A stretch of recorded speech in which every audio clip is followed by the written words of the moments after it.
ඔයා කවදාහරි දැකලා තියෙනවද සාර්ථකත්වයේ දොරකඩ ළඟටම ගිහිල්ලා ඒ හැමදේම තමන්ගේ එක මෝඩ තීරණයක් නිසා විනාශ කරගන්න මිනිස්සු. සමහර විට ඒ ඔයාම වෙන්නත් පුළුවන්. පොඩ්ඩක් කල්පනා කරලා බලන්න. සමහර වෙලාවට ඔයා නිදි මරාගෙන සෑහෙන දවසක් මහන්සි වෙලා ඒ වැඩේ සාර්ථක කරගන්න ඔන්න මෙන්න කියලා තියෙද්දි ඔයා ගන්න වැරදි තීරණයක් නිසා එහෙම නැත්නම් ඒ වැඩේ කල් දාන්න ගන්න තීරණයක් නිසා ඒ හැමදේම මොහොතකින් වතුරේ ගහගෙන යනවා. ඇයි අපි අපේම ලොකුම හතුර බවට පත් වෙන්නේ? අපේ ජීවිතයේ සාර්ථකත්වය නැති කරගන්න හේතුව අපිම වෙන්නේ.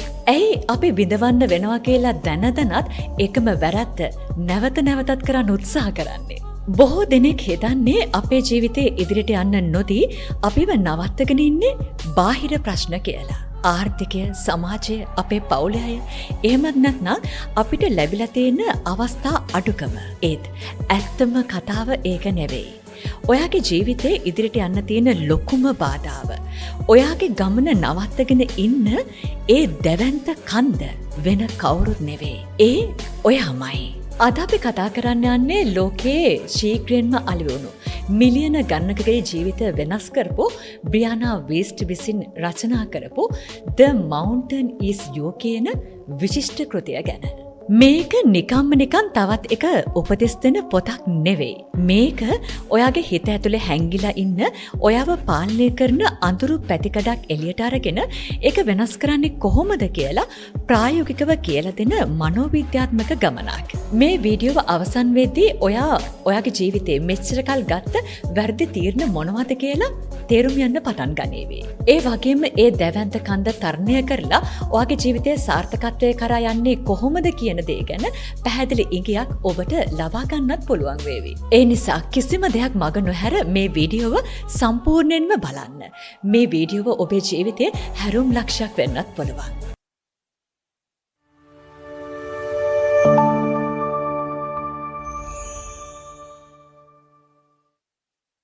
මුලින්ම අපි තේරුම් ගන්න ඕනේ මේ පොතේ තියෙන ප්‍රධානම සංකල්පය.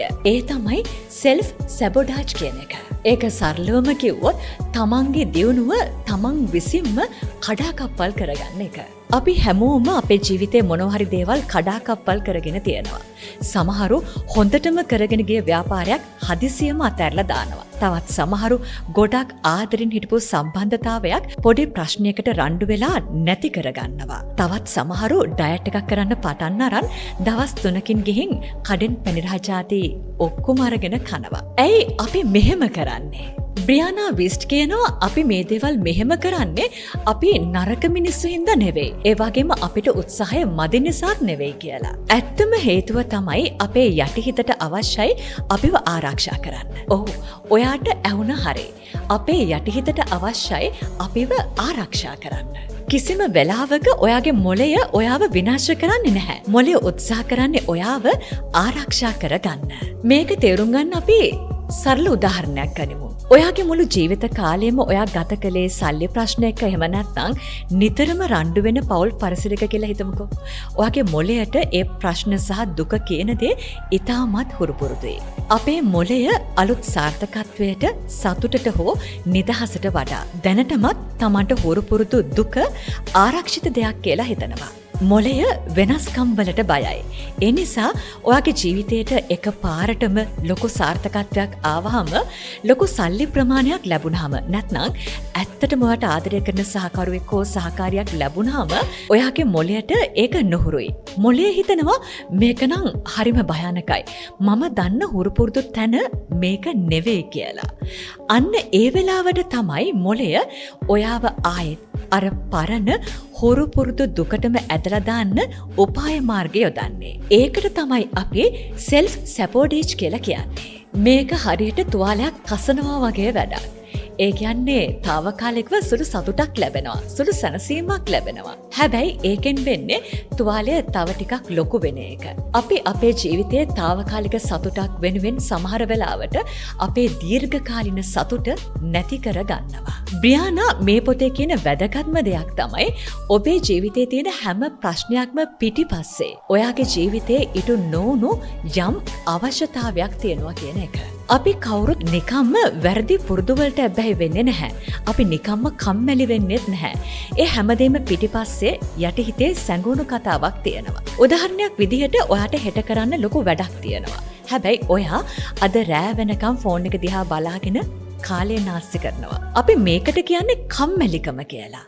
ඒත් ඇත්තටම ඒක කම්මැලිකම නෙවෙයි.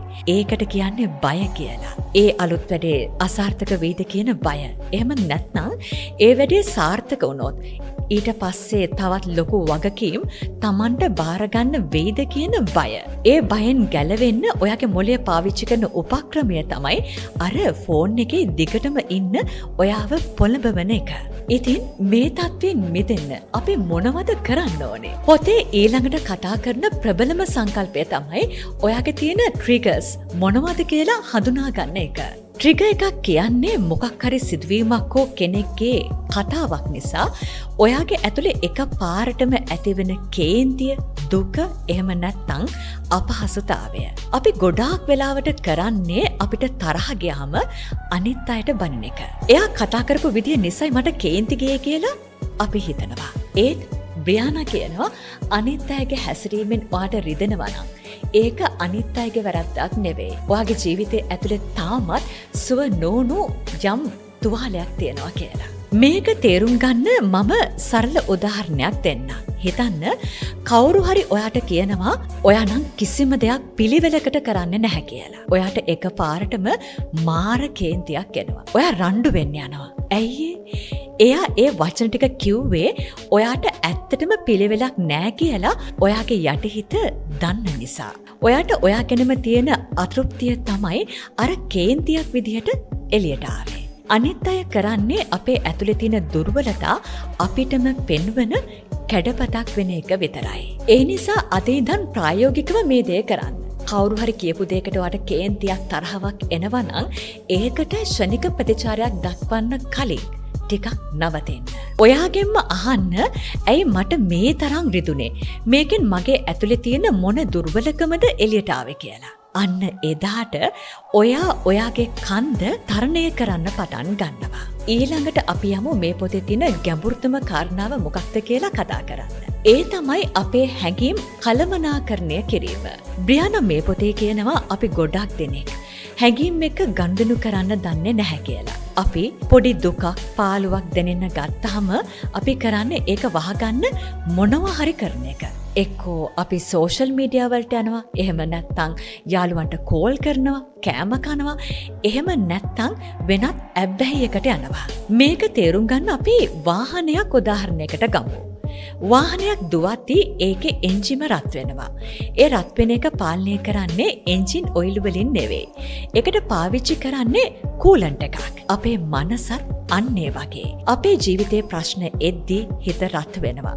පීඩනය වැඩි වෙනවා. ඒ වෙලාවට ඒ පීඩනය පිට වෙන්න නොදී අපි අර දුක, කේන්තිය හිර කරගෙන ඉන්නවා කියන්නේ කූලන්ට් එක නැතුව එන්ජිමක් දුවනවා වගේ වැඩක්. අන්තිමට දවසක ඒක පුපුරලා යනවා. එක්කෝ ලෙඩක් විදිහට, ડિප්‍රෙෂන් විදිහට එළියට එන්නේ අන්න ඒ හිර කරපු හැඟීම්ම තමයි. මනෝවිද්‍යාත්මක පර්යේෂණ වලින් පෙන්වලා දෙනවා රාත්‍රී කාලයේදී එහෙම නැත්නම් මධ්‍යම රාත්‍රියෙන් පස්සේ අපේ මොළය තීරණ ගැනීමේදී යම් වෙනසක් සිද්ධ කරනවා කියලා. මේකට මයින්ඩ් ආෆ්ටර් මිඩ්නයිට් කියන සංකල්පෙනුත් යම් පැහැදිලි කිරීමක් දෙනවා. රැට අපේ තර්කානුකූල මනස ටිකක් විවේක ගන්නවා. හැඟීම්බර මනස අවදි වෙනවා. අන්නේ වෙලාවට තමයි දවල් දවසේ අර යටපත් කරපු හැඟීම් ඔක්කොම එළියට එන්නේ. අපි නොකළ යුතු දේවල් කරන්නේ, කතා නොකළ යුතු අයට මැසේජ් කරන්නේ, අතීතය මතක් කරගෙන දුක් වෙන්නේ මෙන්න මේ කාරණාව නිසා. එහෙනම් අපි මොකද්ද කරන්න ඕනේ? බ්‍රියානා කියනවා හැඟීම් කියන්නේ අපි විඳින්න ඕන දෙයක් මිසක් අපි හංගන්න ඕන දෙයක් නෙමෙයි කියලා. ඔයාට දුකක් දැනෙනවා නම්, පාළුවක් දැනෙනවා නම් ඒකෙන් පැනලා යන්න ෆෝන් එක අතට ගන්න එපා. විනාඩි 10ක් ඒ දුකත් එක්ක තනි වෙන්න. ඒ හැඟීම් ශරීරයේ කොතනද දැනෙන්නේ කියලා බලන්න. පපුව හිර වෙනවා වගේද, බඩ දනවා වගේද කියලා අවධානය දෙන්න. ඇඬෙනවා නම් අඬන්න. හැඟීමක් කියන්නේ ශක්තියක්. ඒ ශක්තිය ශරීරය හරහා ගිහින් පිට වෙලා යන්න ඉඩක් දෙන්න. ඔයා ඒක පිළිගත්ත ගමන් ඒ හැඟීමට ඔයා මත තියෙන පාලනය නැති වෙලා යනවා. හරි. දැන් අපි අපේ තියෙන දුර්වලතා මොනවද කියලා අඳුනගත්තා. ඒ දුර්වලතා මගහැරගෙන ඉස්සරහට යන්නේ කොහොමද කියලා තේරුම් ගත්තා. ඊළඟට මේ පොතේ කතා කරන්නේ හුඟක් අයට අමාරු දෙයක් ගැන. ඒ කියන්නේ අතීතයේ අතහැරීම ගැන. ඇයි අපිට අතීතයේ අතහරින්න මෙච්චර අමාරු? සමහර විට ඒක ඉවරුණු ආදර සම්බන්ධයක් වෙන්න පුළුවන්. නැතිවුණු රස්සාවක් වෙන්න පුළුවන්. එහෙම නැත්නම් අතීතයේ ඔබ කරපු මෝඩ වැඩක් වෙන්නත් පුළුවන්. අපි මේ දේවල් මතක් කර කර අද දවසත් විනාශ කර ගන්නවා. බ්‍රියානා මේකට දෙන උත්තරය හරිම අපූරුයි. ඇය කියනවා ඔබට ඒ අතීතය අමතක කරන්න බැරි ඒ සිදුවීම් නිසාම නෙවෙයි. ඒ අතීතයේ හිටපු පරණ ඔයාව ඔයාට ඔයාගෙන් ගලවගන්න අමාරු නිසා කියලා. ඔයා අලුත් කෙනෙක් වෙනවා කියන්නේ. පරණ ඔයා මිය යනවා කියන එකයි. ඔයාගේ පරණ යාළුවෝ ටික, පරණ පුරුදු, පරණ විනෝදාංශ මේ ඔක්කොම ඔබට අතහරින්න වෙනවා. ඒක මරණයක් වගේ දැනෙන දෙයක්. ගොඩක් මිනිස්සු සාර්ථකත්වයට බය මෙන්න මේ කාරණාව නිසා. සාර්ථක වුණොත් මට මගේ පරණ යාළුවෝ එක්ක රස්යාතු ගහන්න බැරි වෙයි. මට පරණ විදිහට නිදහසේ ඉන්න බැරි වෙයි කියලා යටිහිත බය වෙනවා. ඒ නිසා ඔයාට සිද්ධ වෙනවා ඔයාගේ පරණ ජීවිතයේ වෙනුවෙන් ශෝක වෙන්න. අලුත් ගෙදරකට යන්න කලින් පරණ ගෙදරින් බඩුමුට්ටු ඔක්කොම අරන් යන්න වෙනවා වගේ. අලුත් ජීවිතයකට යන්න නම් පරණ දේවල් අත හරින්නම සිද්ධ වෙනවා. මේක තේරුම් ගත දවසට ඔයාට අතීතය ගැන හිත ලත වෙන එක සම්පූර්ණයෙන්ම නතර කරගන්න පුළුවන්. මීළඟට අපි කතා කරමු මේ පොතේ එන තවත් වැදගත් දෙයක් ගැන. ඒ බිය සහ ඉව අතර වෙනස හඳුනගන්න විදිහ. අපේ හිත නිතරම අපිට එක දේවල් කියනවනේ. කොහොමද අපි දන්නේ මේ කියන්නේ මගේ බයද නැත්නම් මගේ නිවැරදි ඉවද කියලා? බ්‍රියානා මේක හරි ලස්සනට වෙන් කරලා දෙනවා. බිය හැම වෙලේම කෑ ගහලා කතා කරන්නේ. ඒක හරිම කලබලකාරී. බය නිතරම කියන්නේ මේක හරියන්නේ නැහැ. ඔයාට මේක කරන්න බෑ. අරගොල්ල මොනවා හිතයිද දන්නේ නැහැ. ඔක්කොම විනාශ වෙලා යයි වගේ දේවල්. ඒත් ඉව එහෙම නැහැ. ඉව කතා කරන්නේ හරිම නිහඬව, ශාන්තව. ඒක කෑ ගහන්නේ නෑ. ඒක ඔයාට ඇතුළාන්තයෙන් දෙන පුංචි පණිවිඩයක් විතරයි. මේක තමයි හරි පාර. මේක කරන්න කියලා හරිම සංසුන්ව දැනෙනවා නම් අන්න ඒක තමයි ඔයාගේ ඉව. අද ඉඳන් තීරණ ගනිද්දී ඔයාගේ ඇතුලේ තියෙන මේ කලබලකාරී බයට යටත් වෙනවට වඩා ඔයා තුල තියෙන නිහඬ ඉවට සවන් දෙන්න පුරුදු වෙන්න. හරි. දැන් අපි කන්දේ සෑහෙන දුරක් නැගලා තියෙන්නේ. අපි ඉගෙන ගත්තා අපේ හැඟීම් පාලනය කරගන්නේ කොහොමද? අතීතය වෙනස් කරගන්නේ කොහොමද කියලා. එහෙමනම් අපි දැන් කොහොමද අපේ අනාගතය ගොඩනගා ගන්නේ? මේකට බ්‍රියානා කියනවා ඔයාගේ highest potential self. එහෙමත් නැත්නම් ඔයාගේ ඉහළම ශක්්‍යතාවය සහිත අනාගත ප්‍රතිරූපය මනසින් දකින්න කියලා. මේක නිකම්ම හීනමවනවා නෙවෙයි. ඔයා හරියටම අවුරුදු 5කින් ඉන්න ඕන තැන ගැන හිතන්න. ඒ සාර්ථකුණු ඔයා උදේට කීයටද නැගිටින්නේ? එයා මොන වගේ කෑමද කන්නේ? එයා ප්‍රශ්නයක් ආවහම කොහොමද ඒකට මුහුණ දෙන්නේ? එයාගේ යාළුවෝ කවුද? මේ දේවල් පැහැදිලිව ලියාගන්න. ඊට පස්සේ කරන්න තියෙන එකම එක දෙයයි. ඊට පස්සේ ඔයා තීරණ ගනිද්දී ඔයා ඔයාගෙන්ම මෙහෙම අහන්න. අර අනාගතේ ඉන්න සාර්ථක මම මේ වෙලාවේ මේ තීරණය ගන්නෙ කොහොමද? උදාහරණයක් විදිහට උදේට එළාම් එක වදිද්දී නිදා ගන්න හිතෙනවා නම් අහන්න. අර අනාගතේ ඉන්න සාර්ථක මම මේ වෙලාවෙන් නිදා ගන්නවද? එහෙම නැත්නම් නැගිටිනවද කියලා. ඔයාට කේන්තිකින් කෙනෙක් එක්ක රණ්ඩු වෙන්න හදද්දී අහලා බලන්න අනාගතේ ඉන්න බුද්ධිමත් මම මේ වගේ පොඩි දෙයකටත් රණ්ඩු වෙනවද කියලා. මේ ප්‍රශ්නය දවස ගානේ අහන්න ගත්තාම ඔයා නිකම්ම ඒ අනාගත සාර්ථක පුද්ගලයා බවට පත් වෙන්න පටන් ගන්නවා. පොතේ අවසාන පරිච්ඡේද වලදී බ්‍රියානා කතා කරන්නේ මේ වෙනස් වීම ප්‍රායෝගිකව අපි සිද්ධ කරන්නේ කොහොමද කියලා. අපි ගොඩාක් දෙනෙක් මොනෝහරි දෙයක් අලුතින් පටන් ගන්න මොටිවේෂන් එකක්. එහෙම නැත්නම් උද්‍යෝගිමත් දෙයක් වෙනකම් බලාගෙන ඉන්නවා. අද මූඩ් එකක් නැහැ. මේක පස්සේ කරන්න ඕනේ කියලා අපිට හිතෙන්නේ ඒ මොටිවේෂන් එක අපිට හරියටම නොලැබුණු අවස්ථාවන් වලදී. හැබැයි බ්‍රියානා මතක් කරනවා මොටිවේෂන් එක කියලා කියන්නේ හරියට කාලගුණය වගේ දෙයක්. ඒක එනවා යනවා. හැබැයි ඩිසිප්ලින් එක විනය හරියට ගහක් වගේ මොන බාධකයක් ආවත් ඒ විනය නැති වෙන්නේ නැහැ. සාර්ථක වෙන්න ඕන නම් ඔයාට උද්‍යෝගය නෙවෙයි ඕන කරන්නේ. විනයයි. දවසකට පුංචිම පුංචි දෙයක්. හැබැයි හැමදාම කරන්න පටන් ගන්න ඕනේ. ඔයාට පොතක් ලියන්න ඕන නම් දවසට එක පිටුවක් ලියන්න පටන් ගන්න. ඇඟ හදා ගන්න ඕන නම් දවසකට විනාඩි 15ක් ව්‍යායාම කරන්න. Micro habits. එහෙම නැත්නම් මේ වගේ කුඩා පුරුදු වලින් තමයි මොලේ තියෙන අර බය නැති කරලා මොලයට අලුත් දේවල් හුරු කරන්නේ. ජීවිතේ වෙනස් කරගන්න එක ලේසි නැහැ. ඒක හරියට මහා කන්දක් නගිනවා වගේ වැඩක්. කන්ද නගිති මහන්සි. හුස්ම ගන්න අමාරුයි. කකුල් රිදෙනවා. පල්ලෙහාට වැටෙයි කියලා බයක් දැනෙනවා. ගොඩක් මිනිස්සු කන්ද පාමුලට ඇවිල්ලා ඒක දිහා බලලා බය වෙලා ආපහු හැරිලා යනවා. හැබැයි ඔයා තේරුම් ගන්න ඕන වැදගත්ම දේ තමයි ඒ කන්ද අහසින් කඩාපාතුණු දෙයක් නෙවෙයි.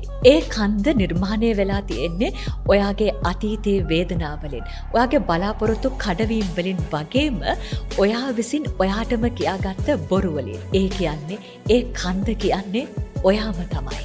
ඒ වගේම මතක තියාගන්න. ඒ කන්ද කොහේවත් යන්නේ නැහැ.